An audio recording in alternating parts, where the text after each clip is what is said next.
കോഴിക്കോട് താമരശ്ശേരിയിൽ വിദ്യാർത്ഥികൾ മർദ്ദനമേറ്റു മരിച്ച മുഹമ്മദ് ഷഹബാസിന്റെ തലയോട്ടി തകർന്നെന്ന് പോസ്റ്റ്മോർട്ടം റിപ്പോർട്ട്. കട്ടിയേറിയ ആയുധം കൊണ്ടുള്ള അടിയിൽ വലതു ചെവിയുടെ മുകളിലായാണ് തലയോട്ടി തകർന്നത്. അല്പസമയത്തിനകം ചുങ്കം പാലോറക്കുന്നിലെ തറവാട്ട് വീട്ടിൽ മുഹമ്മദ് ഷഹബാസിന്റെ മൃതദേഹം പൊതുദർശനത്തിന് വയ്ക്കും. വൈകിട്ട് കെടാവൂർ ജുമാ മസ്ജിദ് ഖബർസ്ഥാനിലാണ് ഖബറടക്കം. വിശദാംശങ്ങളുമായി അഭിജിത്ത് മുഴക്കുന്ന കോഴിക്കോട് നിന്ന് ചേരുകയാണ്. Abhijith, good evening. ഈ പോസ്റ്റ്മോർട്ടം റിപ്പോർട്ടിൽ പറയുന്ന കാര്യങ്ങൾ അത് മനുഷ്യ മനസാക്ഷിയെ ഞെട്ടിക്കുന്നതാണ്. എന്തൊക്കെ കാര്യങ്ങളാണ് ആ റിപ്പോർട്ടിൽ പറഞ്ഞിരിക്കുന്നത്?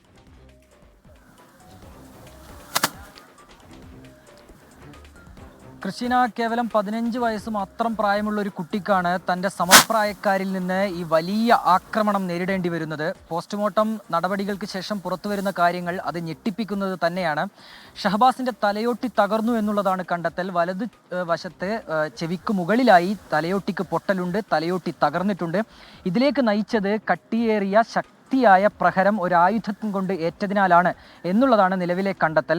ഇത് നഞ്ചക്കാകാമെന്നുള്ളൊരു പ്രാഥമികമായ ഒരു സ്ഥിരീകരണത്തിലേക്ക് കൂടി എത്തിച്ചേരുന്നുണ്ട്. ഈ വിദ്യാർത്ഥികളുടെ കൈവശം നഞ്ചക്ക്, ഇടിവള ഉൾപ്പെടെയുള്ള ആയുധങ്ങൾ ഇവരുടെ കയ്യിൽ ഉണ്ടായിരുന്നു. ഇത് ആക്രമണത്തിൽ ഇവർ ഉപയോഗിച്ചിരുന്നു എന്നുള്ളൊരു കണ്ടെത്തൽ കഴിഞ്ഞ ദിവസം തന്നെ പോലീസിന്റെ ഭാഗത്ത് നിന്ന് ഉണ്ടാവുകയും ചെയ്തിരുന്നു.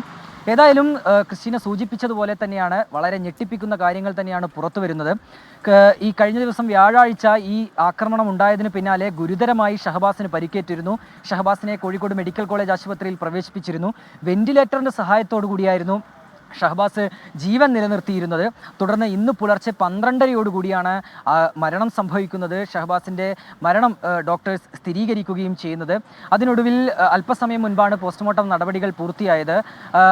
നിലവിലിപ്പോൾ ഷഹബാസിൻ്റെ മൃതദേഹം ബന്ധുക്കൾ ഏറ്റുവാങ്ങുകയും അത് ജന്മനാട്ടിലേക്ക് കൊണ്ടുപോവുകയും ചെയ്തിട്ടുണ്ട്.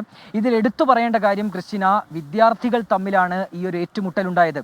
സാധാരണ രീതിയിൽ നമ്മൾ ഈ മുതിർന്നവർ തമ്മിലുള്ള ഏറ്റുമുട്ടലൊക്കെ കാണാറുണ്ട്. പക്ഷേ ഇവിടെ ഈ സംഘട്ടനമുണ്ടായത് കേവലം 10ാം ക്ലാസ്സിൽ പഠിക്കുന്ന വിദ്യാർത്ഥികൾ തമ്മിലാണ്. അവർ തമ്മിൽ അറിയുന്നവരാണ്, അവർ സുഹൃത്തുക്കളാണ്. അവർ തമ്മിൽ ഇങ്ങനെ ഒരു പദ്ധതിയിട്ട് പ്ലാനിങ്ങോടുകൂടി പരസ്പരം ഏറ്റുമുട്ടി എന്ന് പറയുമ്പോൾ അത് വളരെ ഗൗരവത്തോടു കൂടി തന്നെ നോക്കിക്കാണേണ്ട വസ്തുതയാണ്.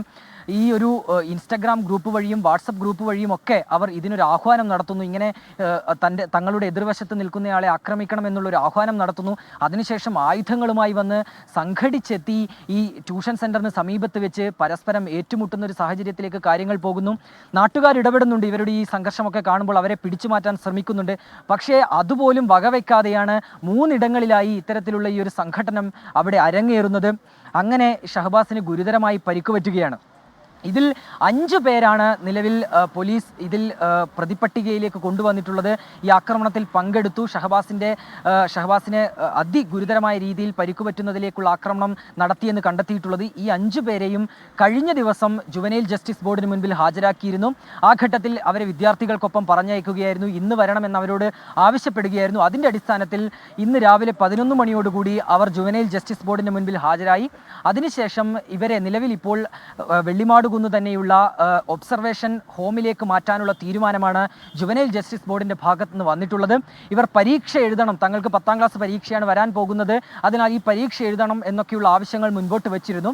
പക്ഷേ അതിലിപ്പോൾ ഒരു തീരുമാനം വന്നിട്ടുള്ളത്, അവിടെ തന്നെ ഈ ഒബ്സർവേഷൻ ഹോമിൽ തന്നെ ഒരു സെല്ലിൽ, പ്രത്യേകം തയ്യാറാക്കിയ സെല്ലിൽ പോലീസ് ഉദ്യോഗസ്ഥരുടെ സാന്നിധ്യത്തിൽ അവർക്ക് പരീക്ഷ എഴുതാം. അതിനുള്ള സൗകര്യം അവർക്ക് നൽകും എന്നുകൂടി ജുവനൈൽ ജസ്റ്റിസ് ബോർഡ് വ്യക്തമാക്കുന്നുണ്ട്. ഈ തീരുമാനത്തിനെതിരെ, ഈ രക്ഷിതാക്കൾക്കൊപ്പം വിദ്യാർത്ഥികളെ അയക്കാത്ത തീരുമാനത്തിനെതിരെ അവർക്ക് വേണമെങ്കിൽ മേൽക്കോടതിയൊക്കെ സമീപിക്കാം, ജില്ലാ കോടതിയോ അല്ലെങ്കിൽ ജുവനൈൽ ജസ്റ്റിസ് ബോർഡിന് മുൻപിൽ തന്നെ അവർക്കൊരു അപ്പീലുമായി ചെല്ലാം. ശരി, അഭിജിത്ത് മുഴക്കുന്നാണ് വിവരങ്ങൾ നൽകിക്കൊണ്ടിരുന്നത്. പോസ്റ്റ്മോർട്ടത്തിലെ ഞെട്ടിക്കുന്ന വിവരങ്ങളാണ് ഇപ്പോൾ അഭിജിത്ത് പ്രേക്ഷകരുമായി പങ്കുവച്ചത്. ഇനി മിഥില പാനലിലേക്ക് പോവുകയാണ്. അവിടെ പൊതുദർശനം നടക്കുകയാണ് ഷഹബാസിന്റെ എന്നാണ് മനസ്സിലാക്കുന്നത്. അപ്പം സംസ്കാര ചടങ്ങുകൾ അല്പസമയത്തിനുള്ളിൽ ആരംഭിക്കും. മിഥില, എന്താണ് പറയേണ്ടതെന്ന് അറിയില്ല. ഒരു നാടൊന്നാകെ വിങ്ങുകയാണ്. 15 വയസ്സ് മാത്രം പ്രായമുള്ള ഒരു കുട്ടിക്കാണ് ജീവൻ നഷ്ടമായിരിക്കുന്നതും സഹപാഠികളുടെ മർദ്ദനത്തെ തുടർന്ന്. ഇപ്പോൾ പൊതുദർശനം തുടങ്ങിയിട്ടുണ്ടോ? ഇനി എപ്പോഴായിരിക്കും സംസ്കാരം? പ്രവിധ, പൊതുദർശനം ആരംഭിച്ചിട്ടില്ല. ഷഹബാസിൻ്റെ മൃതദേഹമായുള്ള ആംബുലൻസ് കൊടുവള്ളി പിന്നിട്ടു. ഏതാനും സമയത്തിനകം തന്നെ നമ്മളിപ്പോൾ കാണുന്ന ഈ തറവാട്ട് വീട്ടിലേക്ക്, പാലോറ മലയിലെ ഈ ഒരു തറവാട്ട് വീട്ടിലേക്ക് എത്തും. ഇവിടെ പൊതുദർശനമുണ്ട്. കാരണം ഇവിടെ ബന്ധുക്കൾക്കാണ് പൊതുദർശനത്തിനുള്ള സൗകര്യമൊരുക്കുക. നമുക്കറിയാം ഒരുപാട് ആളുകൾ നമ്മൾ രാവിലെ 6 മണി മുതൽ ഈ ഷഹബാസിൻ്റെ വീട്ടിൽ ഉണ്ട്. ആ സമയം മുതൽ ഇങ്ങോട്ട് എത്തിക്കൊണ്ടിരിക്കുന്നത് കൂട്ടുകാരായാലും ബന്ധുക്കളായാലും നാട്ടുകാരായാലും നിരവധി പേരാണ് ഇങ്ങോട്ട് എത്തിക്കൊണ്ടിരിക്കുന്നത്. ഇതിൽ കൂടുതലുമുള്ളത് ഷഹബാസിൻ്റെ കൂട്ടുകാർ തന്നെയാണ് ഇവിടെ ഉള്ളത്.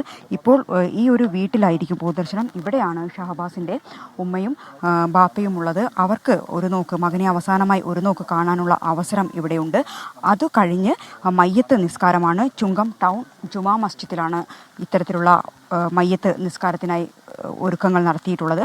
അത് കഴിഞ്ഞ് കെടവൂർ മദ്രസയിൽ പൊതുദർശനമുണ്ട്. അവിടെ എല്ലാവർക്കും ഈ വീട്ടിൽ കാണാൻ കഴിയാത്ത പൊതുജനങ്ങൾക്ക് എല്ലാവർക്കും ഒരു നോക്ക് കാണാനുള്ള അവസരം ഉണ്ട്. അവിടെയായിരിക്കും കൂടുതൽ പൊതുദർശനത്തിനുള്ള സൗകര്യം ഒരുക്കിയിട്ടുള്ളത്. നേരത്തെ സൂചിപ്പിച്ചതുപോലെ ഈ തറവാട്ട് വീട്ടിൽ താമരശ്ശേരി ചുങ്കം പാലോറക്കുന്നിലെ ഈ തറവാട്ട് വീട്ടിൽ ബന്ധുക്കൾക്ക് അടുത്ത ബന്ധുക്കൾക്കും അടുത്ത സുഹൃത്തുക്കൾക്ക് അയൽവീട്ടുകാർക്ക് അങ്ങനെയൊക്കെ പൊതുദർശനം കാണാൻ ഉള്ള ഒരു സൗകര്യമാണ് ഇപ്പോൾ ഒരുക്കിയിട്ടുള്ളത്. നമ്മൾ രാവിലെ മുതൽ കണ്ട കാഴ്ച അല്ലെങ്കിൽ കണ്ട വാക്കുകൾ ഈ ഷഹബാസിനെ കുറിച്ചുള്ള നല്ല നല്ല വാക്കുകളാണ്. നിഷ്കളങ്കനായ ഒരു കുട്ടി, പഠിക്കാൻ ഏറെ മുൻപത്തിയുള്ള, എല്ലാവരോടും സ്നേഹത്തോടെ പെരുമാറുന്ന ഒരു കുട്ടി. കൂട്ടുകാർ പറഞ്ഞ ഒരു കാര്യം എന്നത് അവൻ ഇങ്ങനത്തെ ഒരു പ്രശ്നത്തിൽ അല്ലെങ്കിൽ സംഘർഷത്തിൽ പെട്ടത് ഞങ്ങൾ അറിഞ്ഞിട്ടില്ല. അറിഞ്ഞിരുന്നെങ്കിൽ ഞങ്ങൾ തന്നെ ഈ പ്രശ്നം പരിഹരിക്കുമായിരുന്നു. അങ്ങനെ ഞങ്ങൾ അറിഞ്ഞ് പ്രശ്നം പരിഹരിക്കുകയായിരുന്നെങ്കിൽ അവൻ ഇപ്പോഴും ഞങ്ങളുടെ കൂടെ ഉണ്ടാകുമെന്ന് നിറ കണ്ണുകളുടെ പലർക്കും ആ വാക്കുകൾ മുഴുമിക്കാൻ കഴിഞ്ഞില്ല. പ്രവിധ, ഏറ്റവും പ്രധാനപ്പെട്ട കാര്യം നമ്മൾ ഇപ്പോൾ കാണുന്നത് തറവാട് വീടാണ്. അത് കഴിഞ്ഞ് നമുക്ക് ഈ പിന്നിലോട്ട് പോവുകയാണെങ്കിൽ ഇവിടെ നിർമ്മാണം നടക്കുന്ന അല്ലെങ്കിൽ നിർമ്മാണം പൂർത്തിയാവാനുള്ള ഒരു വീടുണ്ട്. ഇതാണ് ഷഹബാസിന് ഒരുപാട് ഇഷ്ടമുള്ള അല്ലെങ്കിൽ സ്വപ്നം കണ്ട സ്വന്തമായിട്ടുള്ള ഒരു വീട് എന്ന ഒരു ആഗ്രഹവുമായി ഈ ഒരു വീട് ഇവിടെ പൂർത്തിയാവാനുണ്ട്. ഈ വീട്ടിൽ താമസിക്കണം എന്നത് അവൻ്റെ വലിയൊരു ആഗ്രഹമായിരുന്നു. എന്നാൽ അതൊന്നും തന്നെ അവന് പൂർത്തിയാക്കാൻ കഴിഞ്ഞില്ല. അവൻ ആ മോഹം ഒന്നും സാധിക്കാതെയാണ് അവനിപ്പോൾ വിടവാങ്ങിയിരിക്കുന്നത്. പ്രത്യേകിച്ച് നമ്മൾ എടുത്തു പറയേണ്ട ഒരു കാര്യം എന്നത് കൂട്ടുകാർ അല്ലെങ്കിൽ നമ്മൾ പറയുകയാണെങ്കിൽ കൈകോർത്ത് നടക്കേണ്ട, തോളോട് തോൾ ചേർത്ത് നടക്കേണ്ട ആളുകൾ, അത്തരം ആളുകളുടെ ഭാഗത്തു നിന്നാണ് ഇത്തരത്തിൽ ഒരു ദുരന്തം അല്ലെങ്കിൽ അവനുണ്ടായത്, വിഷമം അവനുണ്ടായത്, അവൻ്റെ കുടുംബങ്ങൾക്കുണ്ടായത്, ഉപ്പയ്ക്കും ഉമ്മയ്ക്കും ഒക്കെ ഉണ്ടായത്. അതുകൊണ്ട് തന്നെ ആ ഒരു സങ്കടം നമ്മളിവിടെ എത്തിയ സമയത്ത് നമുക്കറിയാം ഇവിടുത്തെ നാട്ടുകാരെല്ലാം വീങ്ങി പൊട്ടുന്ന കാഴ്ച. എല്ലാവരും കൂടുതൽ ആളുകളും നമ്മളടുത്ത് പറഞ്ഞൊരു കാര്യം, അവർക്കൊന്നും വാക്കുകൾ മുഴുമിക്കാൻ കഴിഞ്ഞിട്ടുണ്ടായിരുന്നില്ല. പകുതി മുറിഞ്ഞു പോവുകയായിരുന്നു, വാക്കുകൾ വിതുമ്പി പോവുകയായിരുന്നു. അയൽക്കാരായാലും അവൻ്റെ കൂട്ടുകാരായാലും എല്ലാവരും. ഇപ്പോൾ നമുക്ക് കാണാം, ഇപ്പോൾ വീടിന് മുറ്റത്താണ് നമ്മളിപ്പോൾ എത്തിയിട്ടുള്ളത്.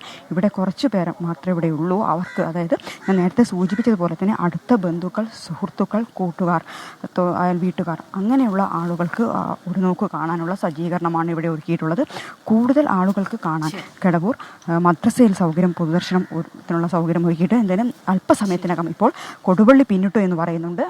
ബാലനാണ് വിവരങ്ങൾ നൽകിക്കൊണ്ടിരിക്കുന്നത്. തറവാട്ട് വീടിന് മുന്നിൽ നിന്നാണ് മിഥില വിവരങ്ങൾ നൽകിയത്. അതിൻ്റെ അടുത്ത് ഈ തറവാട്ട് വീടിനടുത്ത് പണി പൂർത്തിയാകാത്തൊരു വീടുണ്ട്. അവിടേക്ക് മാറി താമസിക്കണമെന്ന സ്വപ്നം ആ കുടുംബത്തിനുണ്ടായിരുന്നു. അതോടൊപ്പം തന്നെ നമുക്കറിയാം വിദ്യാർത്ഥികളായിരിക്കുമ്പോൾ ഉണ്ടാകുന്ന ഒരു പുതിയ വീട് എന്നുള്ള സ്വപ്നം, അത് യാഥാർത്ഥ്യമാകുമ്പോൾ ഉണ്ടാകുന്ന കുട്ടികളുടെ ആ ഒരു സന്തോഷമൊക്കെ, ആ പ്രതീക്ഷകളെല്ലാം അടഞ്ഞു പോയിരിക്കുന്നു.